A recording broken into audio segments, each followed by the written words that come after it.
السلام علیکم ورحمۃ اللہ وبرکاتہ. الحمد للہ والسلام علی عباده الذین اصطفى. اللهم صل وسلم على نبینا محمد صلی اللہ علیہ وسلم. اما بعد. حضرت محترم، ہمارے معاشرے میں یہ ایک چیز بہت ہی زیادہ پائی جاتی ہے کہ جب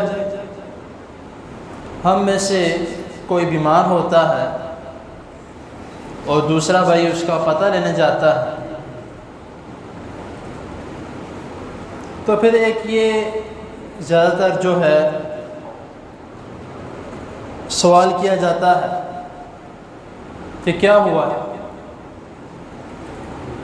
آپ کو کیا ہوا، کس طرح ہوا، نہیں ہونا چاہیے تھا، اگر آپ اس طرح کرتے تو ایسے ہو جاتا، اس طرح کرتے تو ایسے ہو جاتا. جب ہم اس طرح کے سوال کرتے ہیں تو وہ جو مریض ہے اس کو تکلیف پہنچتی ہے، کیونکہ ایک تو وہ بیچارہ پہلے ہی بیمار ہے اور پھر دوسرا ہم اس کے اوپر سوالوں کا بوجھ ڈال رہے ہیں. ہمیں کیا کہنا چاہیے یا اس کو کس طرح جا کے اس کی حوصلہ افزائی کرنی چاہیے؟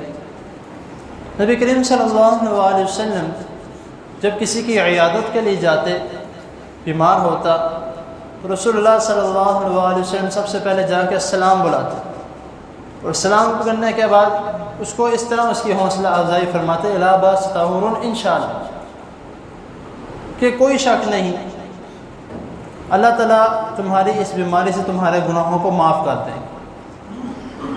اور اب ایک شخص کسی کی عیادت کے لیے جاتا ہے اور اس کے دل میں یہ بات ہے کہ آج میں گیا ہوں، کل کو میرے لیے بھی کوئی آئے گا، یا کوئی اس لیے جاتا ہے کہ میں گیا ہوں، مجھے دیکھ کر لوگ کہیں گے کہ یہ بندہ میں نے اس کو دیکھا تھا، یہ وہاں پہ آیا ہوا تھا.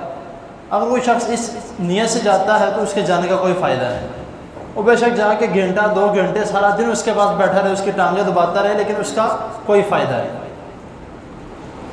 اب دوسرا شخص اس کے برعکس جاتا ہے کہ اس نیت سے کہ میں جاؤں گا، کس وجہ سے کہ رسول اللہ صلی اللہ علیہ وسلم کی یہ سنت ہے. کچھ جاتا ہے اس نیت سے کہ میں جاؤں گا، اس کو تھوڑا حوصلہ افزائی ہوگی، اس کی جو بیماری ہے وہ اپنی بیماری سے اس کا تھوڑی دیر دھیان ہٹ کے کوئی سکون کی طرف رہے گی. تو اس شخص کے لیے کیونکہ میں نے پہلے اس لیے الفاظ بولے کہ کوئی اپنی منمانی ہے، اپنے دل کی وجہ سے جاتا ہے، اور ایک شخص اللہ تعالیٰ کی رضا کے لیے جاتا ہے، اس کے لیے یہ الفاظ ہیں. رسول اللہ صلی اللہ علیہ وسلم نے فرمایا کہ جو شخص اپنے مسلمان بھائی کی عیادت کے لیے جاتا ہے، اس کی بیمار پرسی کرتا ہے، تو جب تک وہ اس مسلمان بھائی کے پاس بیٹھا رہتا ہے تو وہ جنت کی ایک روش یعنی باغ میں بیٹھا رہتا ہے. اب یہ اتنا بڑا ثواب ہے، اور صرف ہمارے دل کی بدلنے کی وجہ سے ہم اس ثواب کو گوا دیتے ہیں. جنت میں بیٹھنا دنیا میں ہونے کے باوجود. تو اسی لیے کوشش کریں کہ سب سے پہلی بات جو ہے تو جا کر بیمار سے، اگر کسی کی بیمار پرسی کرنے کی ہے، اس سے سوال جواب نہ کریں، جاتے ساتھ اس کو دعا دیں.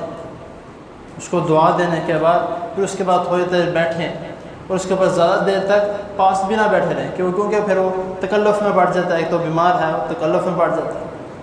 تو اسی لیے کوشش کرنی چاہیے نہ زیادہ دیر اس کے پاس جا کے اس کے ساتھ بات چیت کی جائے کہ اس کی تکلیف بڑھ نہ جائے. تو ان تمام باتوں کا خیال رکھنا چاہیے.